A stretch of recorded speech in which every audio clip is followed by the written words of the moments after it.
Hello, everyone. Before we begin today's story, I have a small favor to ask. Please hit subscribe and turn on the notification bell so you never miss our channel's new videos. It is quick, free, and the best way to support us in bringing you more dramatic stories. Your support means the world to us. Where are you watching from? Drop your city or country in the comments below. Thank you very much. Now, let us return to today's story. Black CEO removed from VIP seat for a white passenger 5 minutes later, the entire staff is fired. You need to move. This seat isn't for people like you. The words hit harder than turbulence. They weren't shouted, they were delivered like policy, crisp and confident, the kind of tone that says, I've done this before and I'll do it again. At 6:45 p.m., inside the first-class cabin of Orion Air Flight 227, time seemed to pause. Heads turned. One man tightened his grip on his briefcase. Another pretended not to hear. And in the center of it all sat Marcus Lee, calm, composed, perfectly still. He looked up slowly, not angry, just tired of the script. Is there a problem? He asked. The flight attendant's smile tightened. Yes, that seat belongs to one of our priority clients. Marcus tilted his head. And I'm not one of them? Sir, she said, emphasizing the word like an insult. I'm asking you to relocate. Now. He didn't argue. He didn't raise his voice. He simply picked up his phone and rested it against his leg. Just verifying something, he said quietly. The woman beside him exhaled sharply, whispering to her husband, Why does he always have to make a scene? But Marcus wasn't making a scene. He was sitting in one. The second attendant approached, scanning her tablet. Your ticket isn't showing, sir. Maybe it was canceled. And Marcus leaned forward just enough for her to feel the weight of his calm. Scan it again. She hesitated, then looked down. The code blinked green, verified, yet her tone didn't soften. Still, we'll need you to move. These seats are reserved for our premium passengers. Across the aisle, a young trainee froze mid-step. She had seen the manifest. She knew his name was there, but the look her supervisor gave her said, Stay out of this if you want to keep your job. Marcus glanced toward the window. The city lights below were fading, replaced by streaks of dusk. He'd seen this before at 24, standing in a bank line where a teller called security because his deposit was too large for someone his age. At 31, when a real estate broker refused to shake his hand until the contract was signed. Every version of this moment carried the same rhythm. Suspicion first, apology later. He took a slow breath. I'll stay right here. The attendant's jaw clenched. Then we'll have to involve the captain. Do what you need to, Marcus said softly. Just make sure you understand who you're calling him for. The silence that followed wasn't empty, it was electric. Somewhere near row 4, a phone camera blinked red. And just like that, the flight that hadn't yet taken off was about to change everything. Marcus didn't move. The flight attendant stood above him, waiting for defiance. What she didn't know was that this moment wasn't new to him, it was a rerun. Different faces, same prejudice, same misplaced certainty. He leaned back in his seat, thumb sliding across his phone screen. The name Orion Air glowed briefly before he locked it again. Calm wasn't weakness, it was calculation. The cabin around him murmured with tension. One passenger whispered, He's just making it worse. Another said, they wouldn't ask him to move without a reason. The unspoken word hung in the recycled air reason. That's what people always demand when bias is too obvious to say out loud. The second attendant returned, firmer now. Sir, the captain's on his way. Please gather your belongings. Marcus didn't. His tone stayed even. Do you normally downgrade paying passengers mid-flight? Her lips twitched. You weren't downgraded, there was a reassignment. Without notice? He asked. Or proof? She looked at her tablet again, pretending to scroll. System error, she muttered. At the back of the cabin, the young trainee from earlier, Mia, stood frozen. She'd seen his name on the manifest. Seat 2 amperes, paid in full. She had even checked it twice. Her throat tightened. If she spoke up, she'd be blacklisted before landing.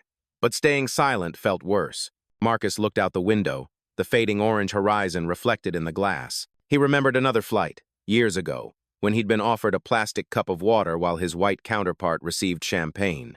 He hadn't said a word then either, but that day, he promised himself he'd build something better.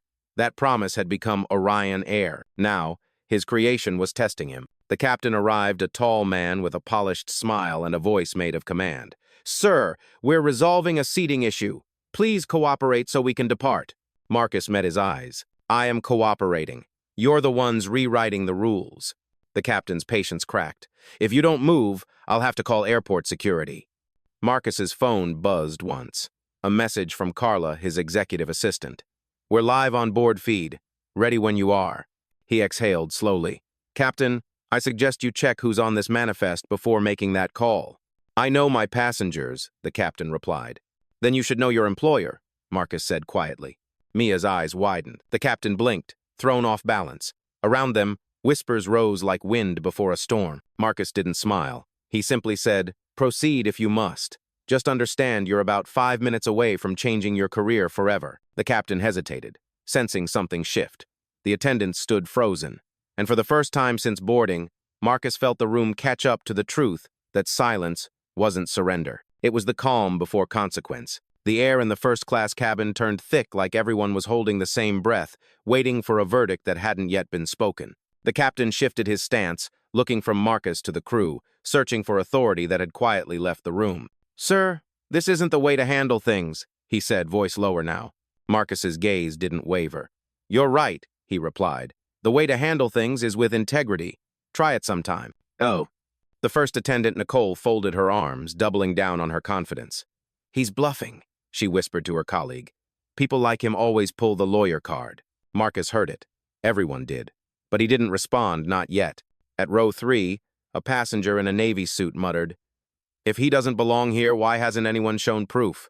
A woman across the aisle replied under her breath, Because the proof isn't the problem, it's his skin.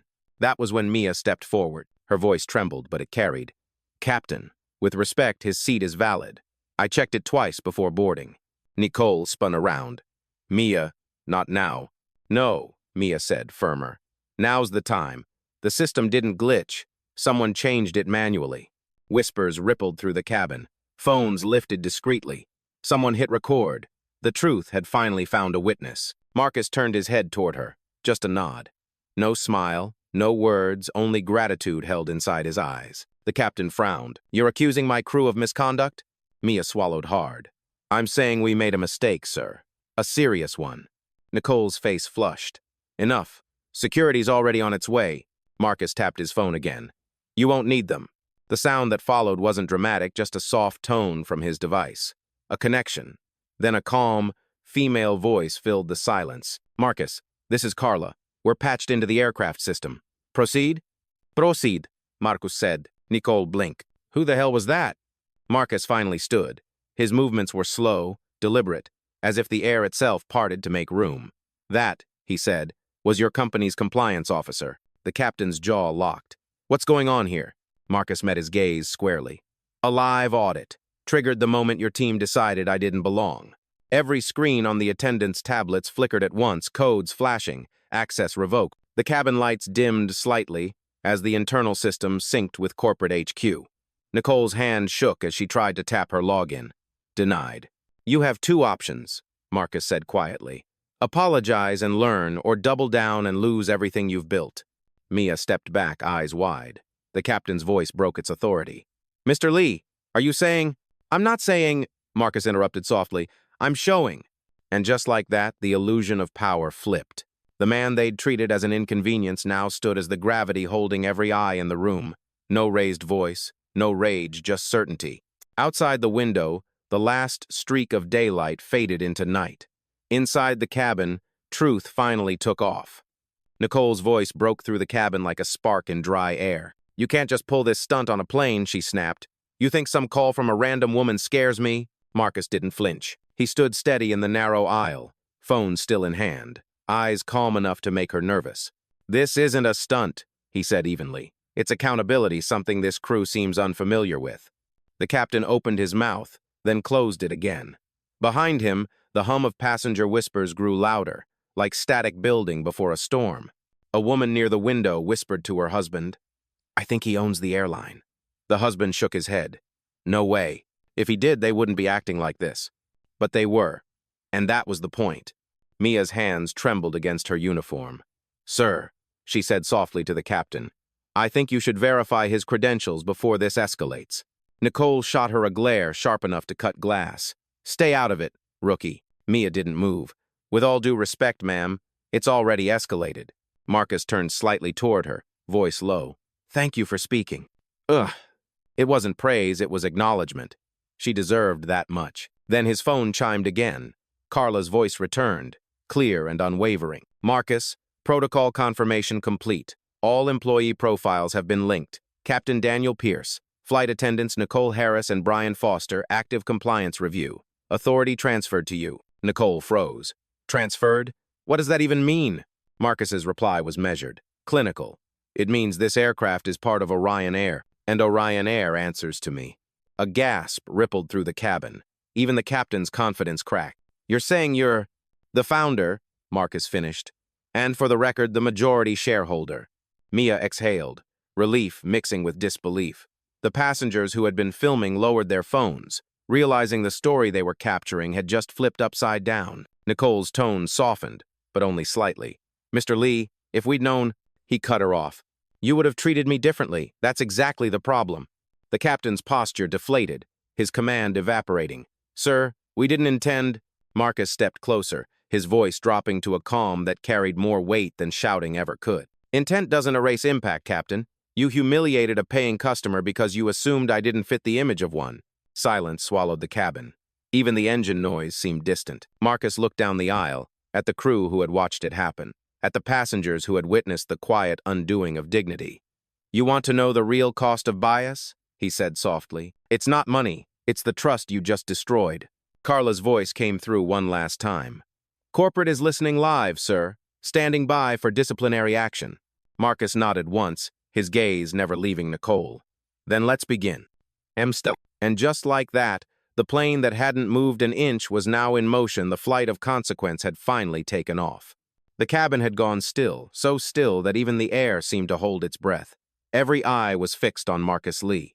The man they'd dismissed as a troublemaker now stood at the center of the aisle, illuminated by the soft overhead lights that felt more like a spotlight than design. Nicole's lips parted, but nothing came out. Her authority had dissolved. Brian, the second attendant, stood behind her with his arms crossed, trying to look composed but failing miserably. The captain lingered near the cockpit door, one hand resting on the frame, his confidence stripped away. Marcus, Carla's voice came through the phone again, clear, professional. Corporate confirms full review authorization. Do you want to proceed with the audit now or after landing? Marcus' tone didn't rise. Now. I'd like the lesson to start while the audience is still paying attention. He turned slightly, scanning the first-class cabin. Some passengers stared, wide-eyed. Others looked away, ashamed they hadn't spoken sooner. One woman in a tan coat whispered to her seatmate. He warned them. He really did. Mia stepped forward, her voice still unsure but brave enough to fill the quiet. Sir, do you want me to? Marcus shook his head gently. You've done enough. You told the truth. Hold on to that. Oh. Nicole's nerves finally snapped. You can't humiliate us like this in front of passengers. Marcus turned to her slowly. You humiliated yourself when you decided my money, my skin, and my silence didn't match your definition of privilege. The captain tried to intervene, voice cracking under the pressure. Mr. Lee, perhaps we can discuss this privately. No, Marcus said firmly. The disrespect was public. The accountability will be too. Carla's voice returned. Compliance logs confirm misconduct patterns linked to the names you mentioned. The system recorded all dialogue from the last 30 minutes. Brian swallowed. You recorded us? Marcus looked at him. No, you recorded yourselves. Every Orion aircraft has voice sync safety backup. You just forgot you worked for me. Nicole took a half step back, shaking her head. You wouldn't ruin people's lives over this. Over this? Marcus said, voice razor, sharp but controlled. You reduced me to a stereotype in front of dozens of witnesses on a plane bearing my company's name. You didn't ruin my life, you revealed yours. A murmur of approval rippled through the passengers. One older man spoke up. Good for him, he said quietly. About time someone said it. Marcus pressed his phone to his ear. Carla, you have clearance to lock all active staff accounts for Flight 227. Confirm removal pending debrief. Confirmed, she replied. Nicole's tablet blinked red. Brian's followed. The captain's earpiece chirped access revoked. For a moment, no one moved. Then, like air returning to a deflated room, sound came back in soft waves, gasps, whispers, and the quiet rustle of justice landing exactly where it belonged. Marcus looked down the aisle, then at Mia, whose eyes shimmered with relief. Remember this moment, he said, because silence protects no one. Outside, the night deepened over the runway. Inside, truth had finally found its altitude. For a long moment, no one spoke. The cabin lights flickered once, then steadied like the plane itself was holding still out of respect. Marcus didn't move. He let the silence breathe, let the weight of consequence hang where arrogance once stood. Nicole broke first. "This isn't fair," she muttered. "You blindsided us." Marcus turned toward her, voice even. "Fair? You demanded fairness only after losing power. Before that, you called it policy." Ugh. The captain exhaled sharply, his hands trembling at his sides. "Mr. Lee, You profiled a paying customer," Marcus interrupted. "On my aircraft. Under my name. I don't need your explanations." From the second row, a passenger spoke up, a middle-aged black woman who'd been silent until now. "Sir," she said softly, "you don't owe them anything, but thank you for doing what most of us can't." Her words cut through the tension like light through fog. A few heads nodded. Even Mia blinked fast, holding back tears. Nicole tried again, voice cracking. "You don't understand what it's like working here. We follow orders." Marcus stepped closer, his tone never rising. "Following orders is not the same as following conscience. You chose comfort over courage. That's how systems like this survive." Brian shifted uneasily beside her. "Look, man, we didn't mean it that way." Marcus's eyes met his. "Then maybe it's time you start meaning what you say." "I'm Yo." Carla's voice returned through the phone, steady and formal. "Marcus, corporate leadership has joined the live feed. They're requesting a statement from you before finalizing personnel removal." He paused, considering the irony. For years, he'd built Orion Air to represent efficiency, equality, grace. And tonight, in the quiet glow of a first-class cabin, he was watching it falter under the same biases he'd vowed to dismantle. Marcus faced the passengers now. "Ladies and gentlemen, I apologize for what you witnessed. No guest should be treated as a threat because of appearance. This company will not stand for it starting tonight." A low murmur of agreement moved through the seats. Phones recorded openly now. There was no shame left to hide. Nicole whispered under her breath, "He's ending our careers." Marcus heard it, and his reply was cold but measured. "No, your actions did." He turned back to the captain. "You're grounded, effective immediately. Compliance will escort you when we land. Same for your attendance." The captain swallowed, nodding in resignation. "Carla," Marcus said into his phone, "contact HR. I want retraining protocols rewritten by morning. New standards, real ones." "Already on it," she replied. Then Marcus looked at Mia, the only crew member who had spoken truth. "You'll stay," he said quietly. "We need more voices like yours." Her lips parted, stunned. "Thank you, sir." Don't thank me," he replied. "Just remember this night. Let it change the way you lead." Outside the windows, runway lights blinked in sequence, a soft, endless rhythm. Inside, the man they had tried to erase had just redrawn the rules. And the cabin that once smelled of fear now carried something new: respect, earned the hard way. The captain's voice cracked over the intercom, stiff, hollow, stripped of command. "Ladies and gentlemen, we're experiencing a short delay before departure. Please remain seated." But everyone in first class already knew this wasn't a delay. It was a reckoning. Marcus stood where he was, still in the aisle, one hand resting on the back of his seat. The glow from the cabin lights framed him like a quiet storm, controlled, deliberate, inevitable. Nicole clutched her tablet, face pale. "You can't actually fire us mid-flight," she said weakly. "There are procedures." Marcus's tone stayed calm, almost kind. "You're right. There are, and all of them are written by me." Her mouth opened, but no sound came out. Carla's voice echoed softly from his phone. "Corporate has confirmed immediate suspension. Formal termination will process upon landing. Security and HR are awaiting your arrival." Brian exhaled in disbelief. "So that's it? We're just done?" Marcus looked at him, expression unreadable. "No, Brian. You're not done. You're finally accountable."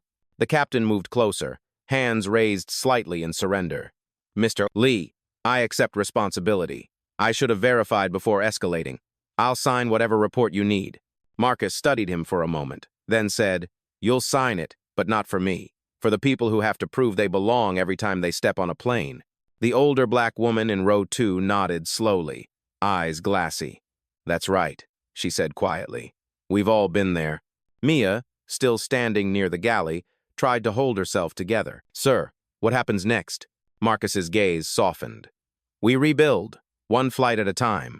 He walked back to his seat, the same one he had been told he didn't deserve. The moment he sat down, something in the room shifted again, not power, but presence. The authority in his calm filled every corner the crew had once dominated. Nicole turned to Mia, whispering bitterly, "You think this makes him some kind of hero?" Mia didn't look at her. "No," she said quietly. "It makes him what you could have been if you'd listened." The captain returned to the cockpit without a word.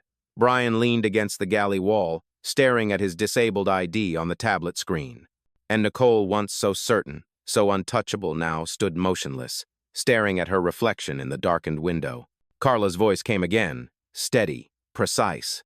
"Marcus, corporate requests final confirmation to log this incident as precedent for new bias protocol." He replied simply, "Confirmed." Let this be the last time silence outranks truth. A quiet ripple of applause started at the back, hesitant at first, then spreading across the cabin.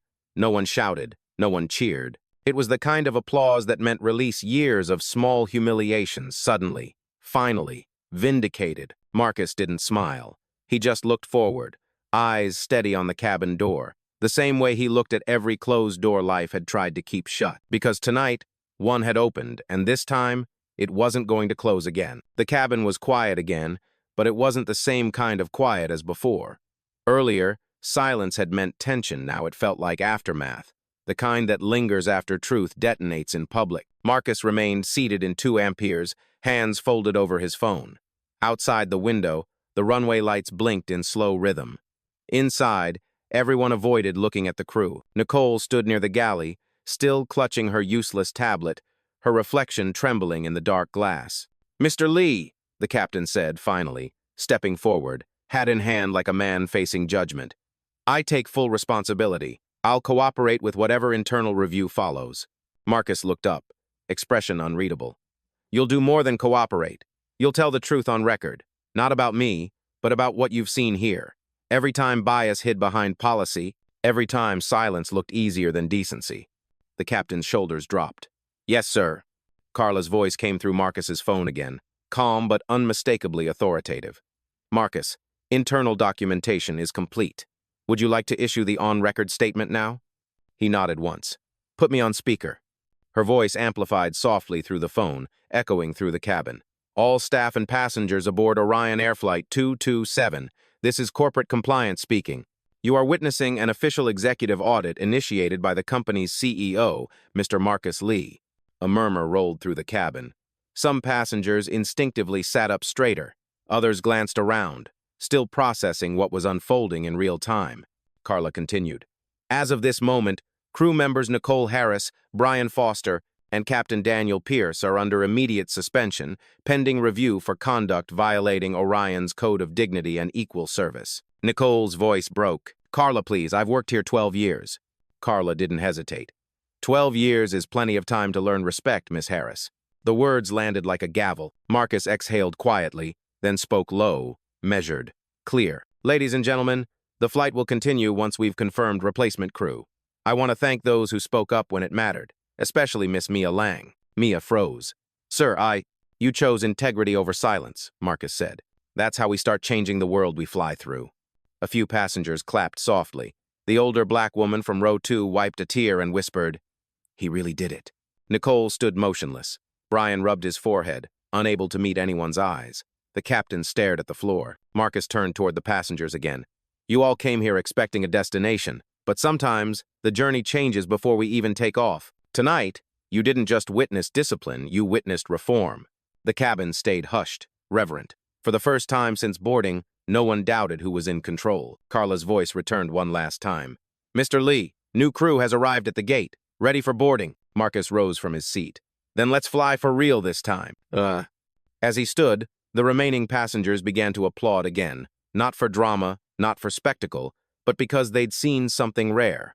Power used not to intimidate, but to correct. And when Marcus looked toward the aisle, he didn't see division anymore. He saw a path open, cleared, and waiting. The replacement crew stepped aboard quietly, their faces composed but curious. They'd been briefed, but nothing could have prepared them for the tension still hanging in the air. Passengers watched in silence as Nicole, Brian, and the captain gathered their belongings slow, uncertain. avoiding every pair of eyes. Carla's voice came softly through Marcus's phone again. "Security is waiting at the gate, sir. Proceed when ready." Marcus stood, smooth and unhurried. "Let them walk," he said. "Let everyone see that power doesn't protect arrogance, it exposes it." The captain met his gaze for the last time. "I hope you know I didn't mean to." Marcus cut him off gently. "You didn't have to mean it. That's how bias works. It hides in good intentions until it's too late." Nicole clutched her bag like armor, but her voice shook. "I was just following orders." He nodded once. "And I was following principle. That's the difference between a uniform and a standard." They walked off one by one, their footsteps loud in the quiet cabin. No one clapped. No one cheered. It wasn't victory. It was closure. Mia stood by the galley, eyes fixed on the floor until Marcus turned to her. "You're staying for this flight, Miss Lang. You've earned your wings the right way." Her breath hitched. "Sir, thank you." He smiled faintly. "Don't thank me. Just make sure the next person you train never has to hesitate to do what's right." Passengers began murmuring softly, phones slipping back into pockets, relief replacing outrage. The older woman in row 2 leaned into the aisle. "You just changed more than a policy, son." Marcus looked at her and replied quietly, "That's the goal." He took his seat again. Outside, the runway lights stretched like a promise. Inside, calm settled a new kind, born not from silence but from respect. Carla's voice returned one last time. "Flight 227, cleared for takeoff." Marcus fastened his seatbelt, glanced toward Mia, and said, "Let's make this the first flight that actually goes somewhere." And as the plane began to move, the cabin felt lighter not because of altitude, but because truth had finally learned to fly. As the aircraft began its slow taxi toward the runway, the cabin lights dimmed to a soft amber glow. The atmosphere had shifted completely, no longer heavy with tension, but charged with quiet reflection. Passengers settled in, still processing what they'd just witnessed. Marcus leaned back in his seat, eyes half closed, phone resting on his lap. Carla's voice came through the earpiece, lower now, almost personal. "It's done, Marcus. HR has confirmed the terminations. Media's already picking up fragments from passenger videos. You want me to issue a statement?" He paused, then said, "Not yet. Let them tell the story first. The world listens louder when it isn't forced." Outside the window, the city lights stretched like veins of gold across the night. Marcus watched them fade, remembering every moment that had led here, the subtle slights, the quiet endurance, the times he'd chosen silence over spectacle. Tonight, silence had spoken louder than outrage ever could. Mia walked by to check on passengers. She stopped beside him, hesitant. "Mr. Lee," she said softly, "the crew's ready. Everyone's calm now." He looked up at her. "Good. You did more than calm a cabin. You reminded people what integrity looks like under pressure." "Oh," she smiled nervously. "Honestly, sir, I was terrified." He nodded. "Courage isn't about being fearless. It's about doing what's right while scared." A ripple of laughter floated from row 3, breaking the heaviness. Someone whispered, "He should run the country." Another added, "At least he runs the sky." The engines roared to life. The sound filled the space like a reset button. For the first time all evening, the passengers looked relaxed, talking quietly, even smiling. Carla spoke again. "Marcus, corporate's planning a press release for the morning. They're calling it the Orion Dignity Reform." He smiled faintly. "Let them call it whatever they want. Just make sure it means something." The plane turned onto the main runway. Marcus gazed ahead through the narrow aisle, where the cabin lights reflected off polished metal. "You know, Carla," he said, "I built this airline to connect people, not remind them where they stand." "Oh, tonight," she replied. "You did both." The aircraft accelerated, gathering speed. Passengers held their breath as the wheels left the ground, lifting not just into air, but into accountability. For the first time that night, Marcus allowed himself to exhale. The flight had finally taken off, and so had change. The plane leveled off above the clouds, the city lights shrinking to specks below. The hum of the engines filled the silence like a steady heartbeat. For the first time that evening, Marcus allowed himself a small breath of calm. Mia approached quietly, setting a glass of water on his tray. "Altitude steady," she said softly. "We'll reach cruising speed soon." "Good," Marcus replied. "Keep it smooth. Everyone's been through enough turbulence for one night." She nodded and started to walk away, then turned back. "Sir, do you ever get used to it? People doubting who you are?" Marcus looked out the window for a moment before answering. No, you don't get used to it, you just stop letting it define you. Her eyes softened.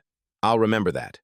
I hope you do, he said quietly. That's how change survives when the next person refuses to forget.